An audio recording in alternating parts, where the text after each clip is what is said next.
प्यारे बच्चों, यह वीडियो कक्षा 8 के लिए है। संस्कृत माधुरी पाठ्यपुस्तक के वीडियो के इस भाग में मैं अष्टम पाठ के प्रश्नोत्तरों को आज समझाऊंगा और प्रश्न तथा उत्तर उसके साथ में होंगे। इस पाठ का शीर्षक है कवि कुलगुरु कालिदास। इस पाठ में कवि कुलगुरु कालिदास के बारे में चर्चा की गई है। इस पाठ में अव्यय शब्दों का भी प्रयोग किया गया है, जो आप देख सकते हो। इसमें लाल रंग से यह लिखा गया है। ये सारे शब्द अव्यय के शब्द हैं, जिसकी चर्चा संस्कृत व्याकरण में मैंने पहले से ही किया हुआ है। इस पाठ का पाठ वर्णन भी मैंने YouTube में पूर्व में ही डाला है, और उसे भी आप मेरे YouTube चैनल पर अष्टम पाठ कक्षा 8 और अष्टम पाठ के आप वीडियो देख सकते हो। कवि कुलगुरु कालिदास का जो पाठ वर्णन है आपको मिल जाएगा। जैसा कि माना जाता है, कालिदास शुरुआत के समय में महामूर्ख थे। विवाह के पश्चात इन्होंने जो है वह अध्ययन और कड़ी अध्ययन के आधार पर इन्होंने विद्यार्जन किया, और ये संस्कृत साहित्य में कवि कुलगुरु कहलाए। और इन्हें नाटककार भी कहा जाता है। संस्कृत साहित्य में इन्होंने नाटक दिया, जिसे हम लोग आज भारत का शेक्सपियर के रूप में जानते हैं। इन्होंने 7 ग्रंथों की रचना की थी। उसमें से इनके 2 महाकाव्य हैं, कुमार संभवम, रघुवंशम।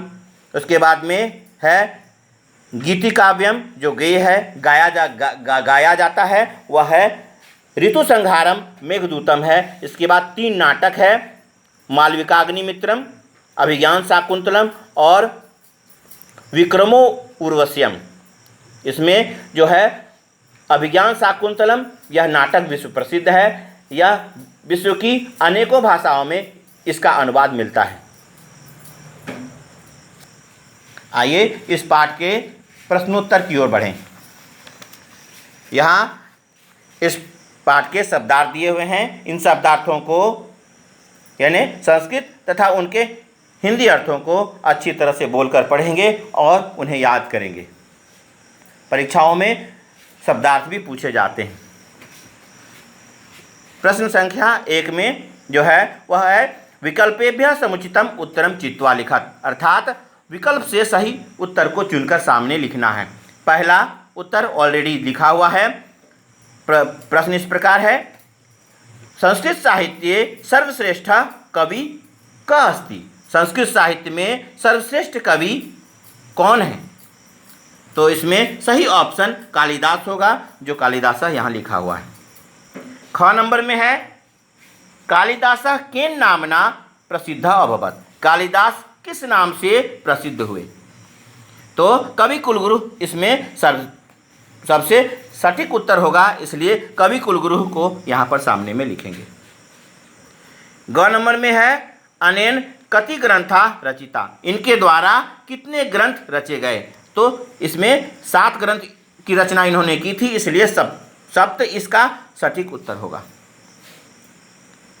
मेनका पुत्री, घ नंबर में है मेनका पुत्री का आसीत। स्वर्ग की अप्सरा मेनका की पुत्री वह शकुंतला थी। तो वहाँ इसमें से तीनों में से सबसे सटीक उत्तर इसमें होगा शकुंतला, जो दुष्यंत की पत्नी बनी थी।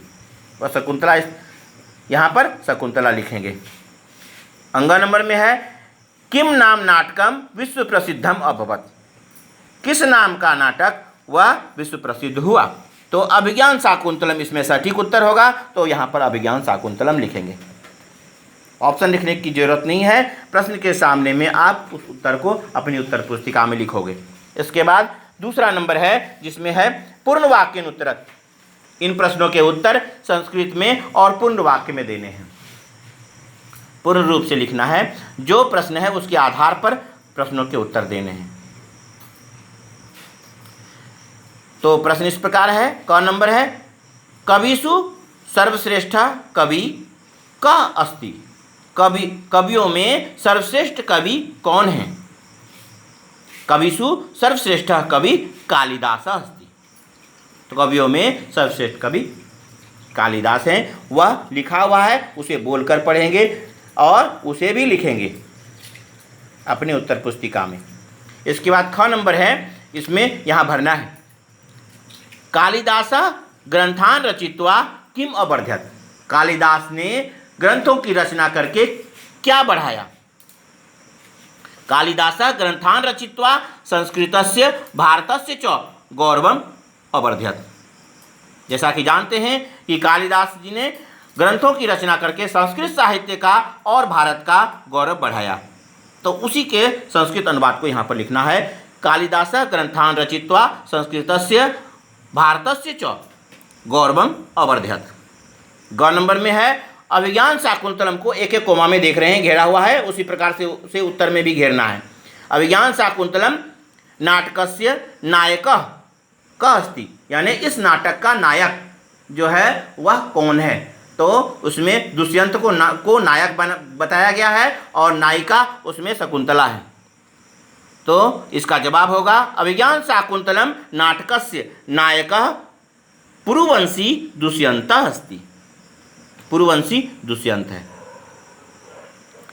इसके बाद है घ नंबर में, कस्य महाकवे ग्रंथानाम अनुवादः प्राप्यते। किस महाकवि के ग्रंथों का अनुवाद प्राप्त किया जाता है, यानी प्राप्त होता है। तो महाकवे कालिदासस्य ग्रंथानाम अनुवादः प्राप्यते, क्योंकि वह नाटक संस्कृत के नाटक हैं, तो उसका अनुवाद अनेकों भाषाओं में मिलता है, इसलिए यहाँ पर इसका उत्तर होगा महाकवे कालिदासस्य ग्रंथानाम अनुवादः प्राप्यते। अंग नंबर में है, महानतम कविम को एक एक कोमा में घेरा गया है। उसके बाद है, अन्यो विशेषण पदम किम अस्ति। जैसा कि हिंदी में भी जानते हैं कि संज्ञा या सर्वनाम के पूर्व में उसकी विशेषता बतलाने के लिए या वाक्य के मध्य में संज्ञा या सर्वनाम की विशेषता बतलाने के लिए विशेषण को लगाया जाता है। ज़्यादातर संज्ञा शब्दों के साथ में संस्कृत में होता है। संस्कृत में जहाँ कहीं भी देखेंगे उन शब्दों के साथ में होता है। उसके पश्चात जो शब्द होता है वह विशेष्य होता है और पहला शब्द वह विशेषण होता है। यहाँ पर विशेषण पूछा गया है, इसलिए इसमें जो महानतम है यह विशेषण है। तो इसे वाक्य में इस प्रकार से लिखेंगे, अन्यो विशेषण पदम महानतम अस्ति। इन दोनों में विशेषण का पद जो है वह महानतम है, उसे लिखेंगे अन्यो विशेषण पदम। महानतम को एक एक कोमा में घेर देंगे और अस्ति लिखेंगे। इसके बाद तीसरा नंबर है, समुचितम मेलनम कुरुत। इसमें सबसे उचित मेलन करना है, मिलाना है। तो इसमें जो भी इसमें शब्द है उसका उचित मिलान करना है। तो पहला तीर के अनुसार से मिलाया हुआ है, आप भी अपने पुस्तक में इस प्रकार से तीर के अनुसार से मिला लोगे, लेकिन जब आप अपनी उत्तर पुस्तिका में लिखोगे तो उसके सामने सही ऑप्शन को लिखना है। इस प्रकार से क्रॉस लाइन करके नहीं लिखना है। क के सामने में चौथा नंबर लिखेंगे और ख के सामने में पहला नंबर लिखेंगे, ग के सामने में पाँचवा नंबर लिखेंगे, घ के सामने में दूसरा नंबर लिखना है और अंग के सामने में जो है वह तीसरा नंबर लिखना है। नंबर भी वही रहेगा और उसके सामने में लिखना है। तो वह होगा अनेके कव्यः। अनेके के सामने में कव्यः लिखना है। पुरुवंशी के सामने में दुष्यन्तः लिखेंगे। वीरपुत्रस्य के सामने में भरतस्य लिखना है। इसके बाद उसके सामने में जो है वह लिखाएगा और तत्पश्चात अनेकान ग्रंथान। अनेकान के सामने में ग्रंथान को लिख देना है। उसके बाद है विश्व कवि के सामने में कालिदास। तो इस प्रकार से उसके उचित शब्द को सामने मिला देना है। चौथा नंबर है उचित अव्यय पद से रिक्त स्थान को पूरा करना है, यानी उचित अव्यय पदे रिक्त स्थानानि पूर्यत।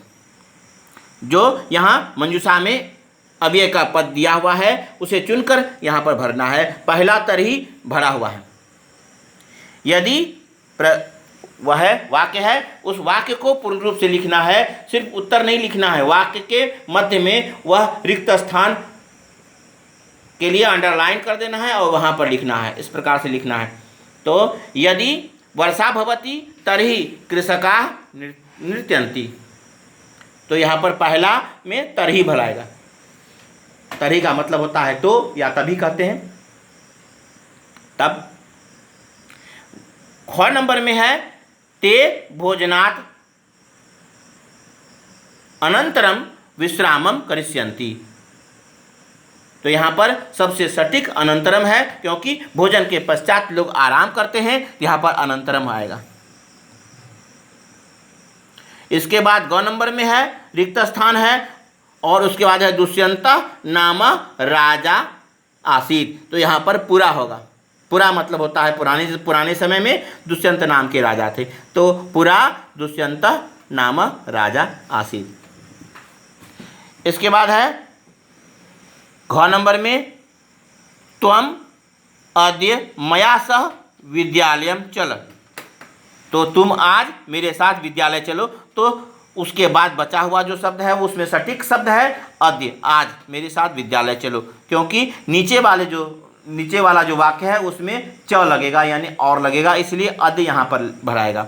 इसके बाद अंग नंबर में है वो है रामः लक्ष्मणः सीता च वनम अगच्छन्, यहाँ पर च जो है वह अगर दो या दो से अधिक शब्द हो तो उसके पश्चात च लगता है यानी और लगता है, तो वह च अंत में दिया जाता है, इसीलिए इस स्थान पर च लगेगा। तो पहला जो जवाब होगा वह है तरही जो भरा हुआ है।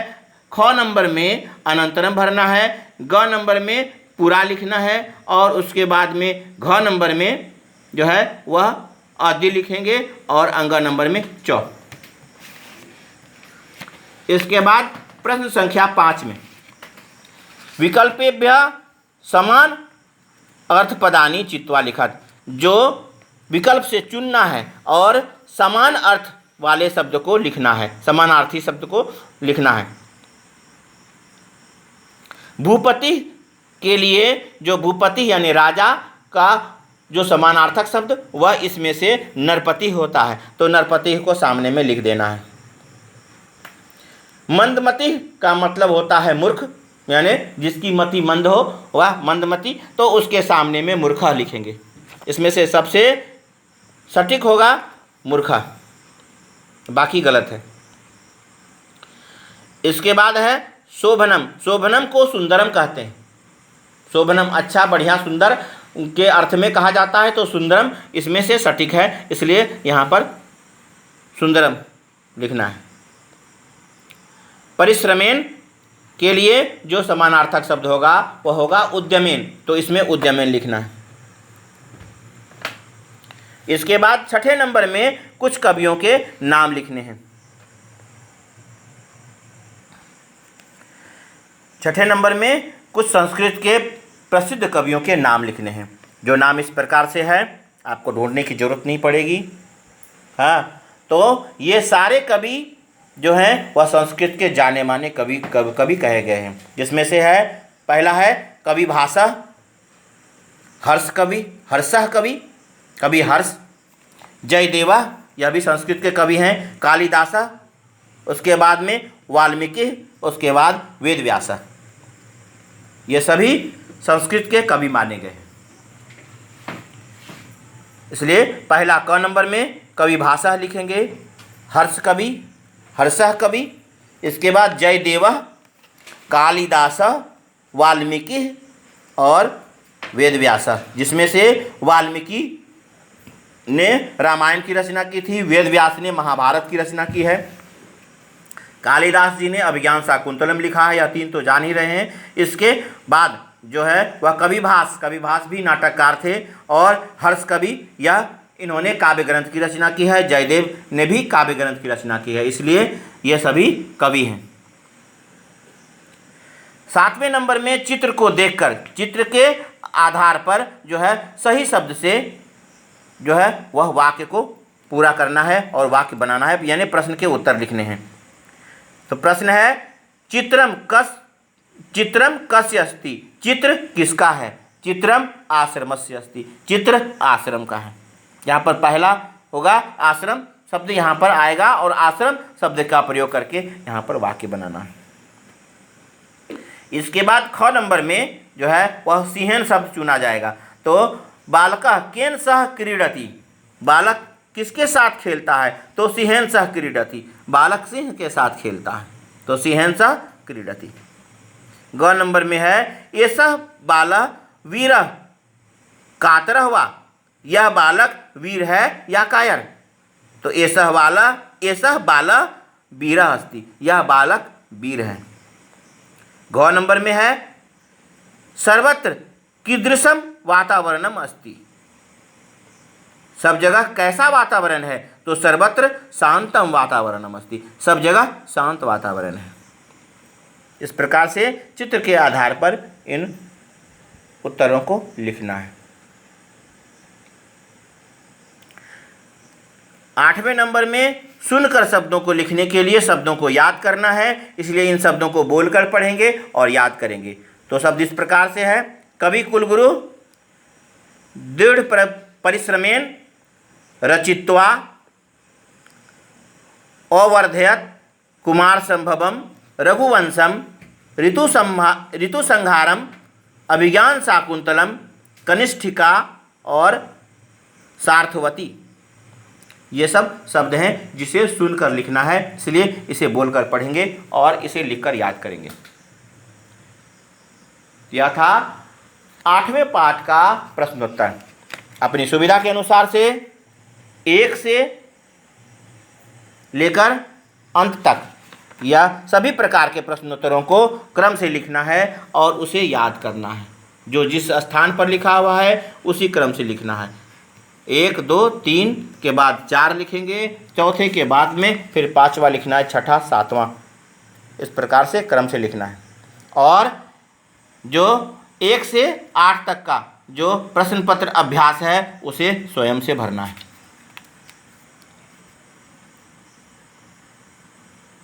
यहाँ पर पहले से भरा हुआ है, इसे आप देख लो, आप इसके आधार पर भी भर सकते हो। अंत में वीडियो को रोक करके देख लेंगे और उसे भरेंगे। सारे शब्द उचित रूप में सही रूप में दिए गए हैं। यहाँ पर तारीख का जगह खाली है, तारीख वह उस डेट के अनुसार से भरा जाएगा। यह परीक्षा में इस प्रकार का प्रश्न आता है और यही फॉर्मेट है, सारा मिला हुआ रहता है। यह फॉर्मेट के आधार पर वह दिया हुआ है।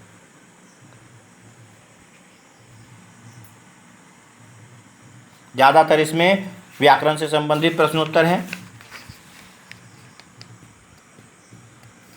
लगभग सारे उत्तर यहाँ पर लिखे गए हैं।